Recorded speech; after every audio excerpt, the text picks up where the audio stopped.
Jackson. On yesterday, the New York Times carried an article about the difficulties in Brazil and the impact those difficulties might have on the rest of the world.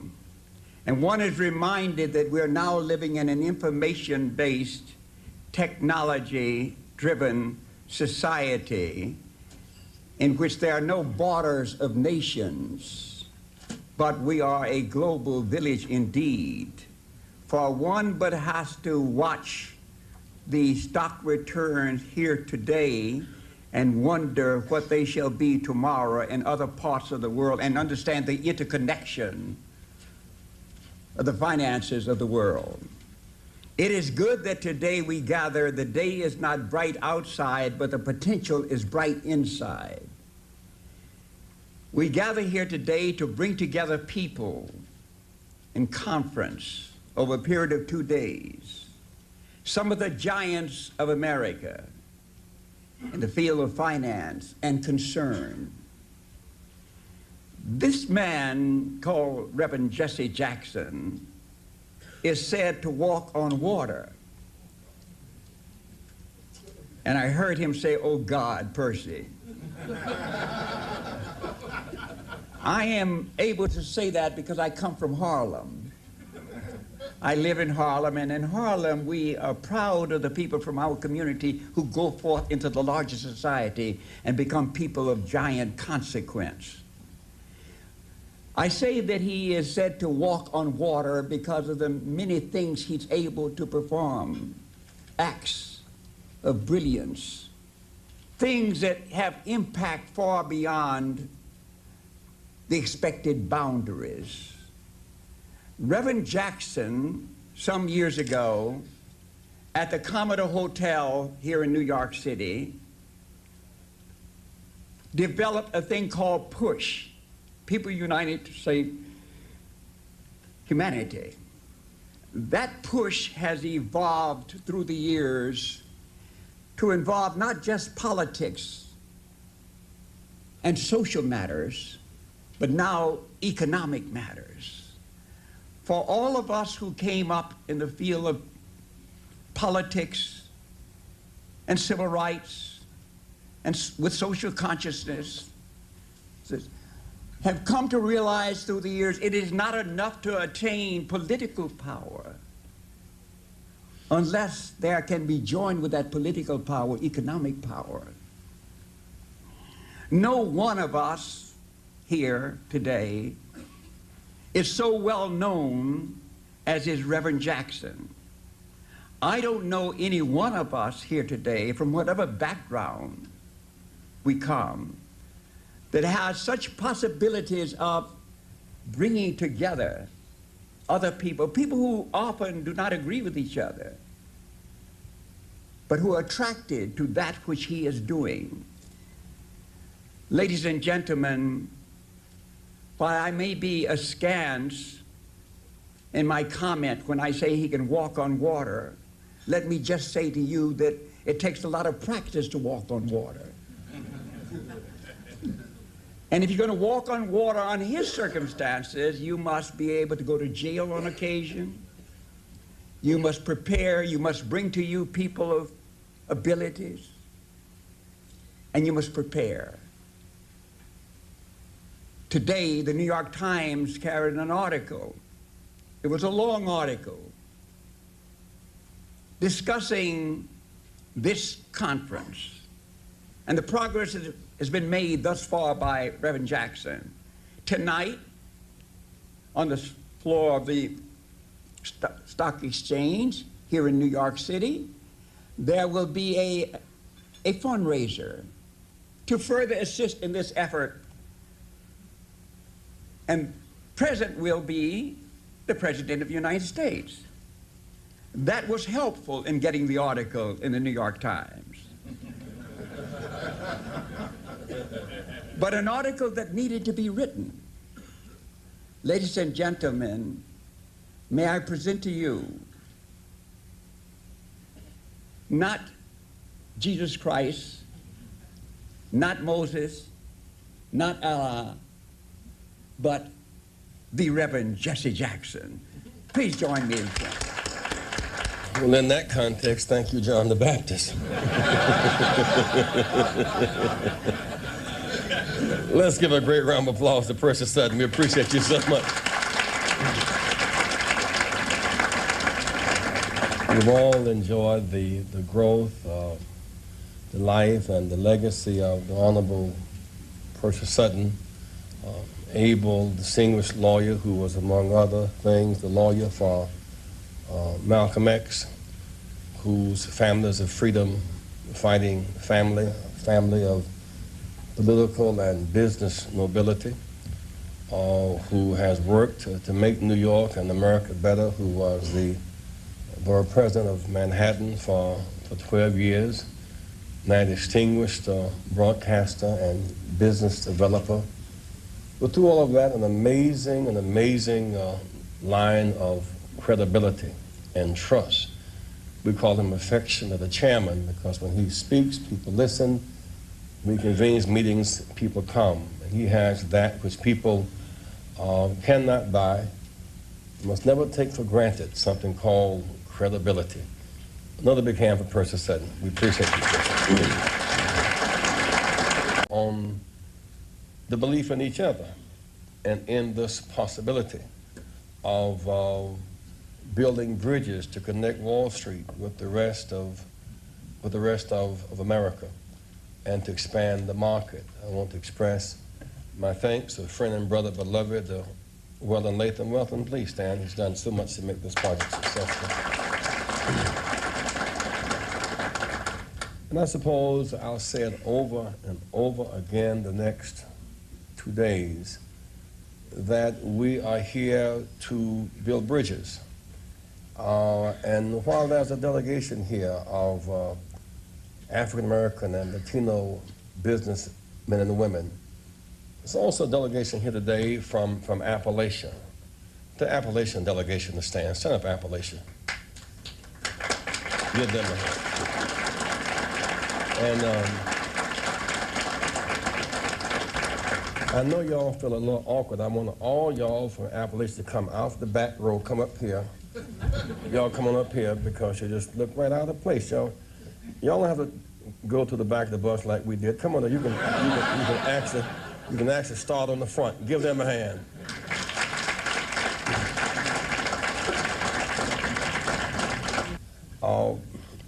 The thrust that you'll hear over and over again is access to capital. Say access to capital.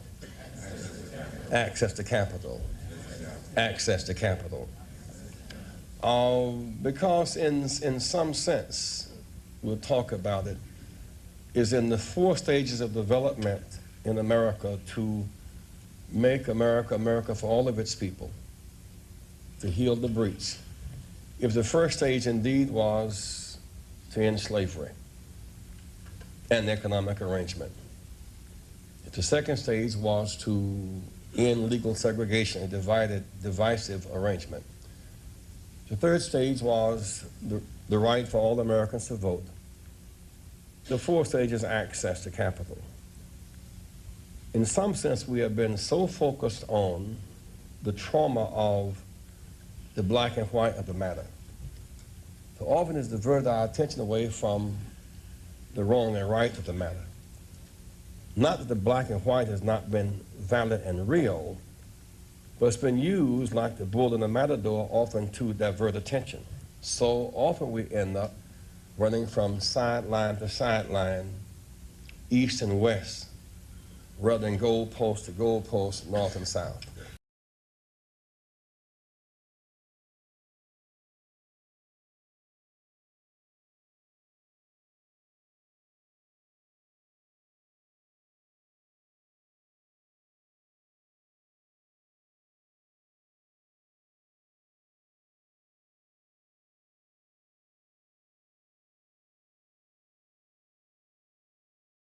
You can get 1,000 yards running east and west and be very tired, but there are no points sideline to sideline. The points are goalpost to goalpost. And if it's just black and white, then the black can never be a part of a majority in an east-west paradigm.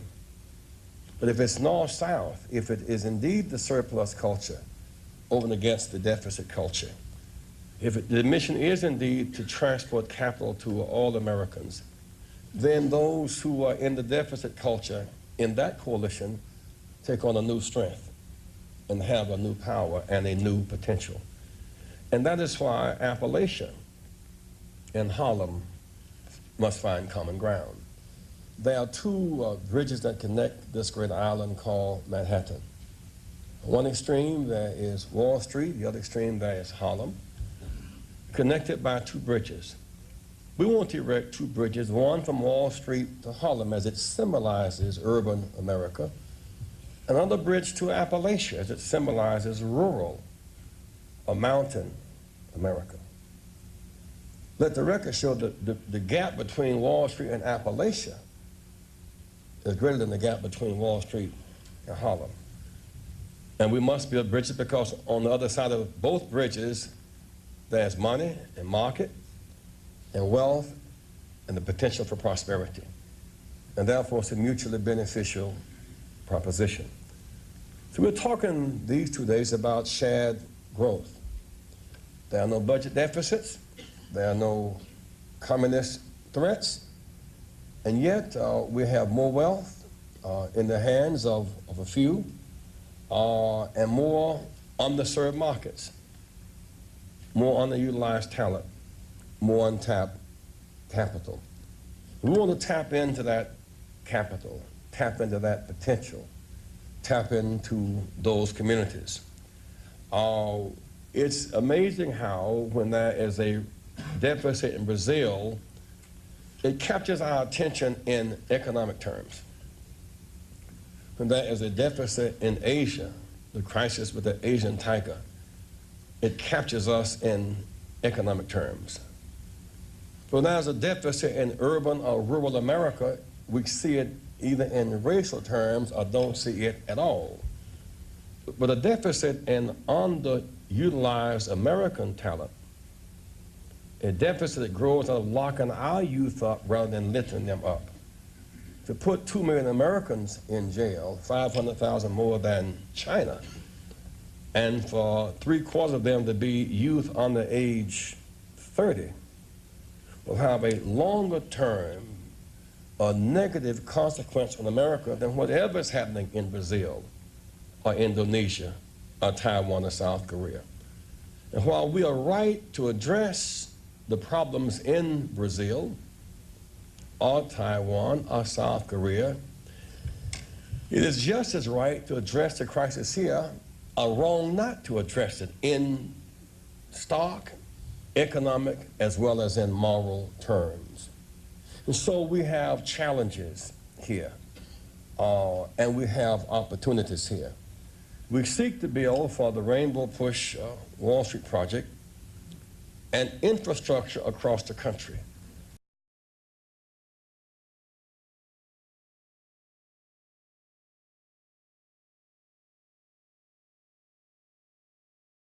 And all of us have lots of work to do and lots to learn. I'll talk more about it today, but it's just amazing. I talked with one minister this past Sunday who admitted that after we talked about the finances of the matter, that his church had $800,000 in CDs since for the last 9 months.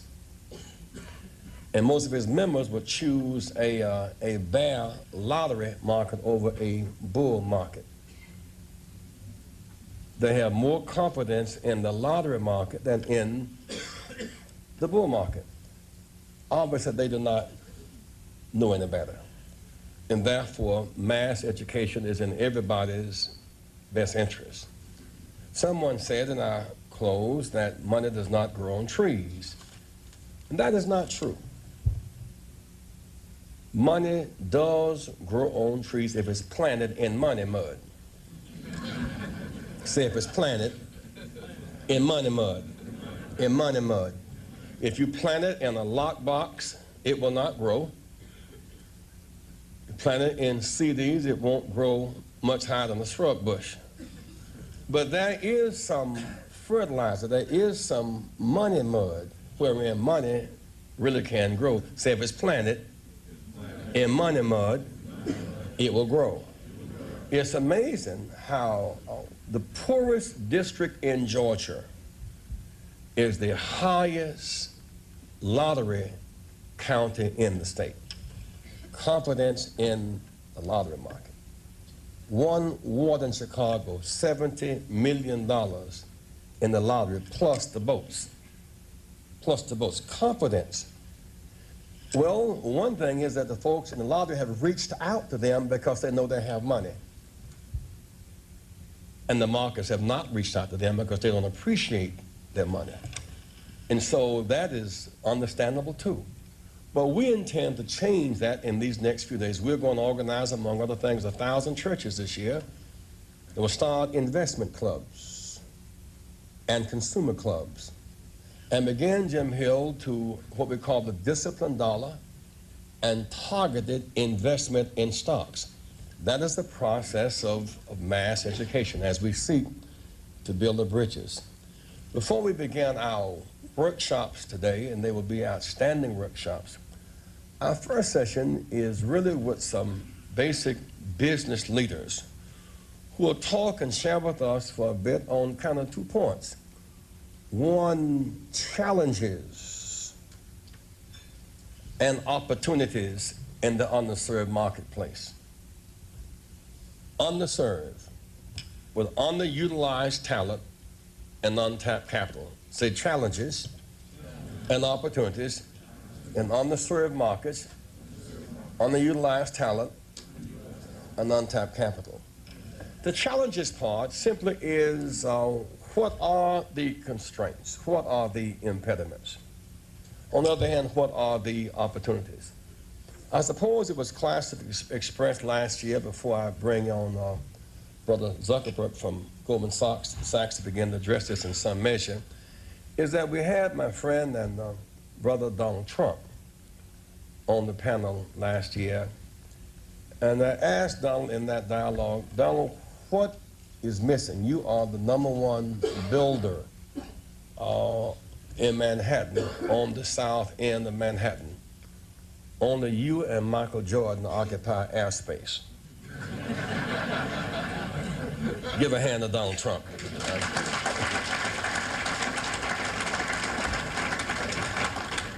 I give him that extra play because I'm trying to get some more free space on Wall Street. I'm really advertising. And I said, Donald, what's the problem? You are the biggest builder on the south end, but you don't have much building on the north end beyond Central Park. Now, I know Donald to be a decent and a fair man, so we need not ascribe to that any pejorative motive of race or nothing. What's happening? So Donald said, well, no problem. I said, got to be a problem.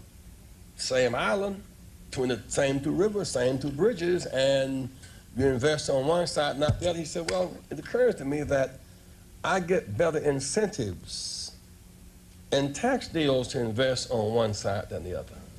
Now, if that be the case, stick a pin right there, because we must broaden the base of the incentives and reduce the risk. And that becomes, if the issue is lack of incentives and not enough hedge against risk, then that's a good place for the conference to start.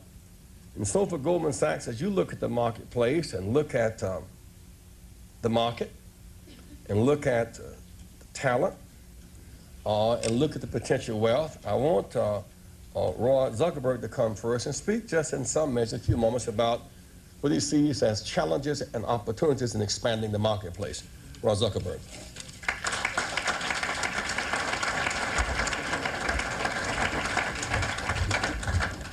Thank you, Reverend Jackson. The first thing I'd like to say is, in thinking about this today and what I was going to say, the first thing I'd like to say is what an enormous service you provide by doing these conferences and heightening the awareness and causing all of us to think more and more about the challenges and opportunities. So I salute you, and I mean that from the bottom of my heart for what you do.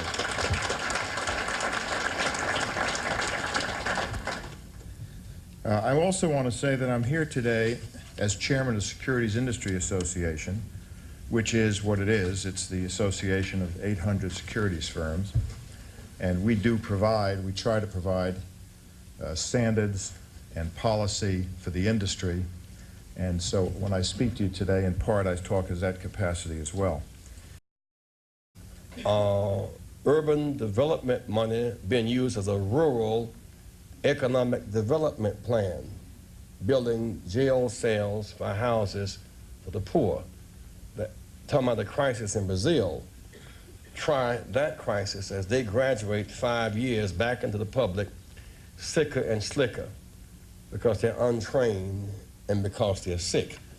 And so building bridges, a plank in that bridge is the question of making education work for all of our children. One of the companies that assumed the most responsibility as we raised the idea of bridges to Wall Street and not just walls was that of Travelers and the role of that of Sandy Weill, which is now legend. Sandy, again, is one of the co-sponsors this year. And representing him today on this panel is the CEO, Jay Fishman. Come forward, will you please?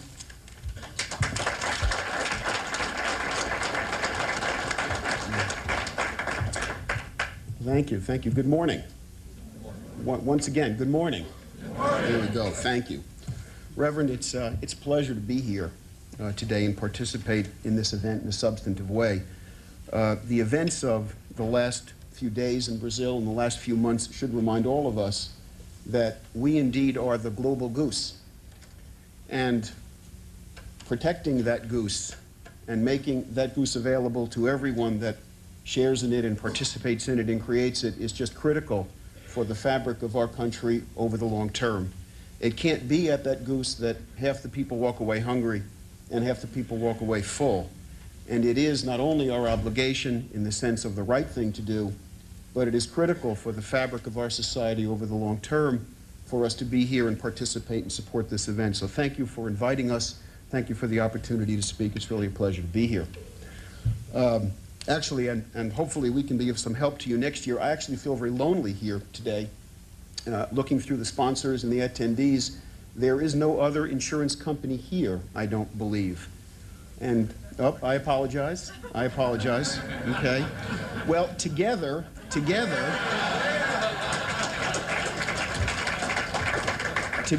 we must take on, for next year, the obligation to populate this audience with one of the most profitable industries in America. And it should be represented by health insurers and life insurers and property casualty insurers, and we have a lot of work to do together. And lastly, just before a couple of comments, I noted with some interest your observations about what you could tap into in this country, the different things you wanted to tap into. Our ticker symbol on the New York Stock Exchange is TAP, and if in fact we can be of any help to you in tapping into the things that you have on your agenda, we'd be pleased to do so, sir.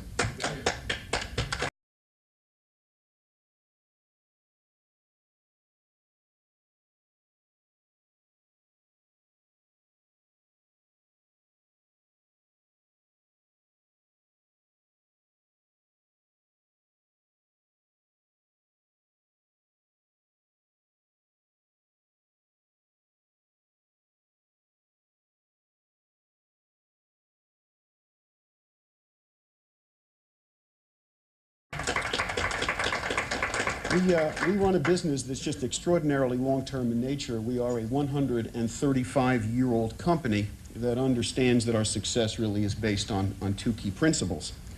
The first is that we seek to invest in customers and agents and employees who are dedicated to building sound communities in which they live and work.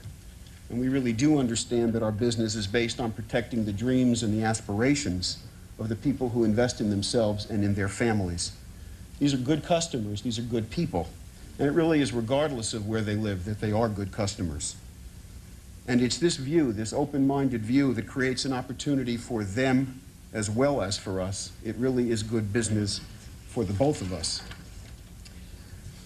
Second, we are constantly in search of the next generation of new customers. When you are a 135-year-old company, you realize that we are indeed planting the seeds, perhaps in the money mud, for the future of our organization.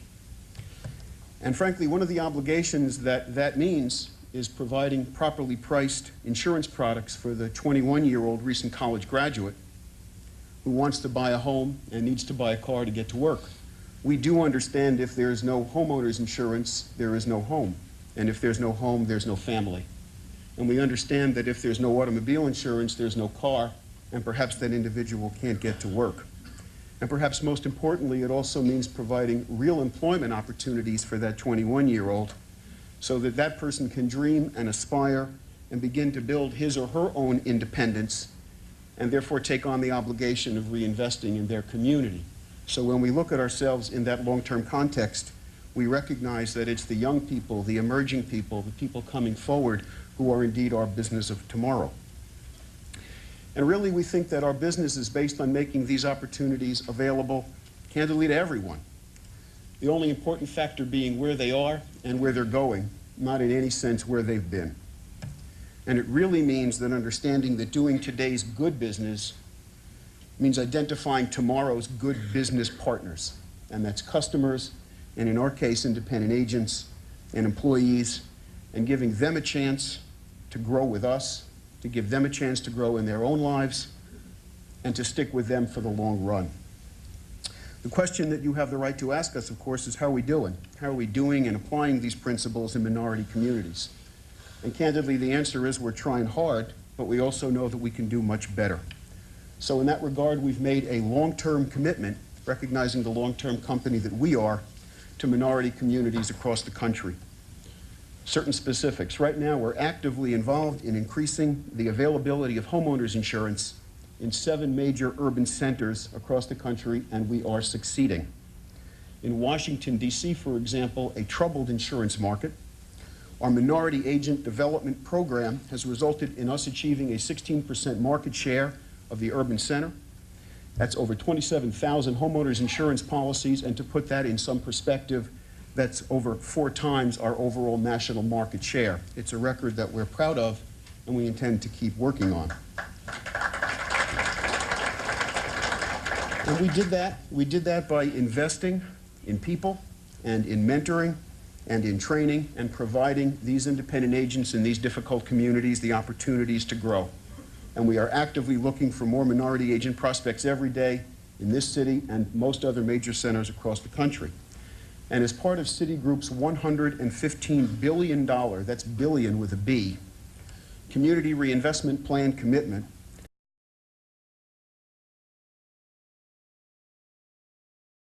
we're committed to substantially increasing the availability of commercial and homeowners insurance to low and moderate income customers in urban markets. And most importantly, to your point, sir, that includes educating customers in our products so that they can make smart choices and seeking opportunities to invest in independent agents' businesses so that they can better serve the minority communities. And in that regard, we'd like to point out that the Travelers' commitment to participate in this community reinvestment plan is indeed a voluntary one on our part. And to our knowledge, it's the very first time that an insurance company has participated in a Community Reinvestment Act commitment of this size. The commitment really underscores the unique benefits that will be available to urban markets as a result of the Travelers Group Citicorp merger. The combined product strength of this new entity allows us to respond to urban needs in ways that no other business enterprise is able to.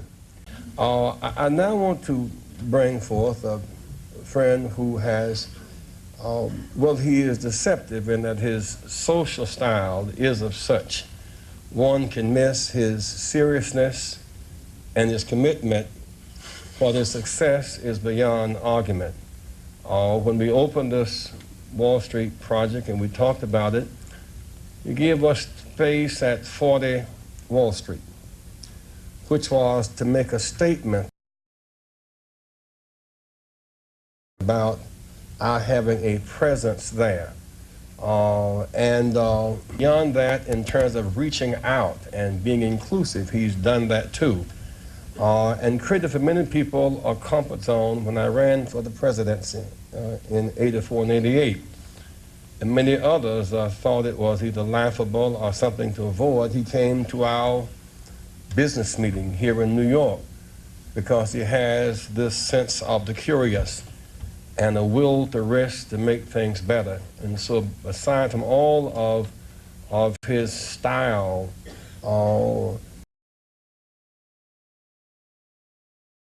and his pizzazz, he's a serious person who's an effective builder of building for the builder of people. Last year he was a part of our workshop, of our panel workshop on what are the challenges and opportunities. And so this, a year later, Donald Trump, for a few minutes, challenges and opportunities to embrace the underserved communities. Donald Trump.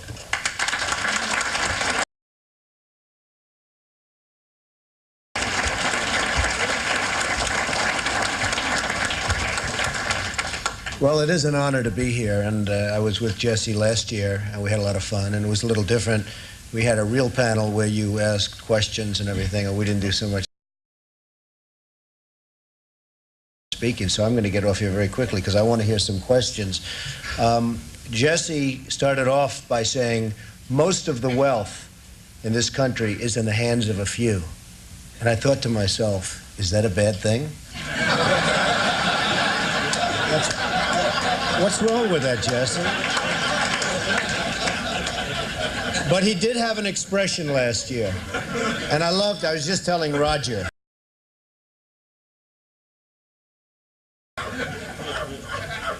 He had an expression last year, the wall on wall must fall. And you haven't used it today, and I'm very disappointed in this, Jesse, because I thought it was a great expression. And I heard the expression about 14 times, and then he came to me at the end of the session, and he said, listen, I want some office space in your building on Wall Street, because the wall on wall will fall. And I said, it's okay, Jesse, I'll make a good deal with you. I'll get you some space. You'll pay about $40 a foot. And he said, no, no, no, I don't want to pay 40. I said, how about 30? No. It was the cheapest deal I ever made in the history of 40 Wall Street. Is that right? He got it for nothing. He's a very tough negotiator. We know that, right? Nah, he's a terrific guy. We love him, and I'm here for him. And the snow came, and I said, gee, nobody's going to show up, and look at this place, it's packed. I do want to say a couple of things. First of all, where's Percy? Oh, okay. I thought you left, Percy. That would have been terrible. I get up and you leave. I would have been insulted. But, you know, he's been a special friend of mine for 25 years, for a long time. And Percy was the borough president of Manhattan when I was really starting out, and he helped me so much on the Commodore Hotel, which he mentioned before, which became the Grand Hyatt, and so many other things. And he is really, and I listened to him speak, and I said to Roger and Roy, listen to those tones, listen to that voice. Have you heard that before, by the way? What a beautiful tone, and what a beautiful man, and we love him.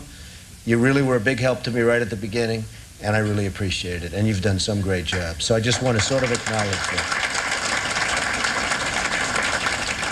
Now, another couple, I'm sitting here with this man, Roy. If you want to borrow money, but with him you have to pay it back. That's the best. But if you want to borrow money on Wall Street, you go see Roy, because there's nobody like him at Goldman Sachs. And if you do want to run for president, you see this guy. You're 3-0. And when he left Bush, you know what happened to Bush's last campaign, folks? It wasn't very pretty. And now we have President Clinton, who's coming tonight. And I guess you like President Clinton very much, right, Jesse? Huh? Stand up and say it, Jesse.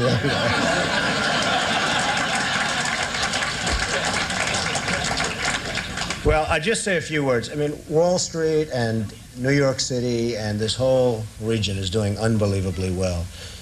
I'm building a job on the West Side, which is the largest job ever approved by the New York City Planning Commission. You see it going up along the West Side Highway. It's almost 10 million square feet. It's 18 buildings, and it's really going to be something. We're building a building that you probably heard of recently. It's the tallest residential tower anywhere in the world. It's 90 stories. People aren't happy about the fact that I'm building a 90-story building in New York City, but it's an as-of-right. It's called an as-of-right building, meaning you can do it by zoning, and it's going to be truly magnificent, right directly across from the United Nations. We just bought the General Motors building. We just completed Trump International Hotel and Tower, which just yesterday got the Mobile 5-star award. Only 4 in the country got it for its whatever it is, and it's been a tremendous success. We're doing a lot of other things, and I will tell you a large percentage of the people, and especially in construction, that are building these great jobs are black and minorities, and I'm very proud of it. We have close to 25%, and I think the number's going up, and they do a great job. There are no better builders than we have in New York, and a big percentage of that is black and minority folks. So I just want to thank everybody in the room for being here. I look forward to some questions, and then I don't know how we're ever going to leave this building today, because if you look outside, it is terrible, but we'll figure a way. There's always a way. And thank you, Jesse, and congratulations.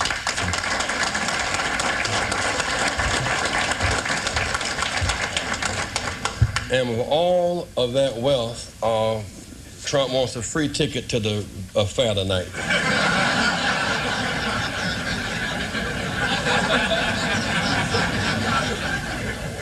Freebie.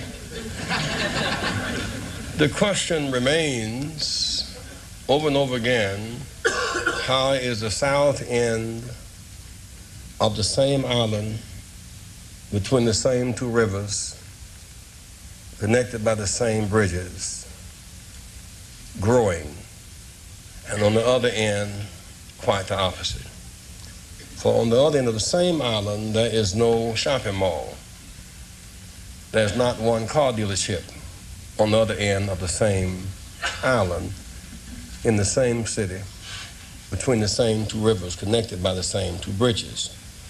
What must we do to greenline the scorched earth part of the same island? What must we do to greenline, redline America? Whatever it is that's required to greenline the northern end of Manhattan will also apply to Appalachia and to Kansas and to America.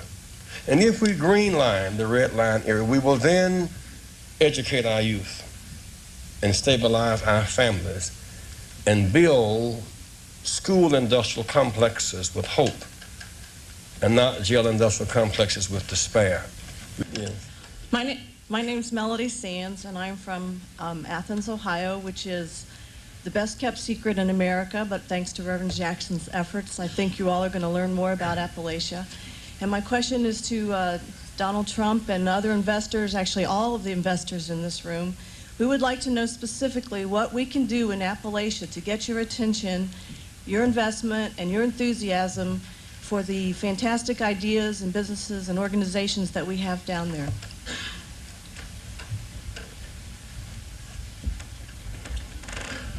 Well, Jesse wants me in Harlem, and you want me in Appalachia, so I don't know what the heck. I don't know. What do I do, Charlie? Look at his legend. He sits there, doesn't say anything. Charles Rangel, he's a legend. Come on, stand up, Charles. Will you? It's terrible. You should be up here speaking, Charles. Well, certainly it's something we'd love to take a look at, but I've got my own problems in New York. I can't get a 90-story building built. Maybe I need your help, Charles. I hear it's a tremendous place. I hear it's got great opportunity, and I'm sure it's going to be successful. And if you align yourself with Jesse, I have no doubt about it at all. Good luck.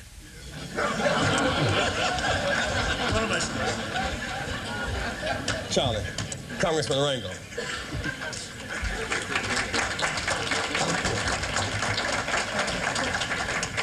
At Donald Trump's invitation, I never really became so popular until I became the ranking member of the Ways and Means Committee. And I'm telling you, my personality has just blossomed. And if I become chairman, there's just no limit to love and affection that I'll be getting from Wall Street.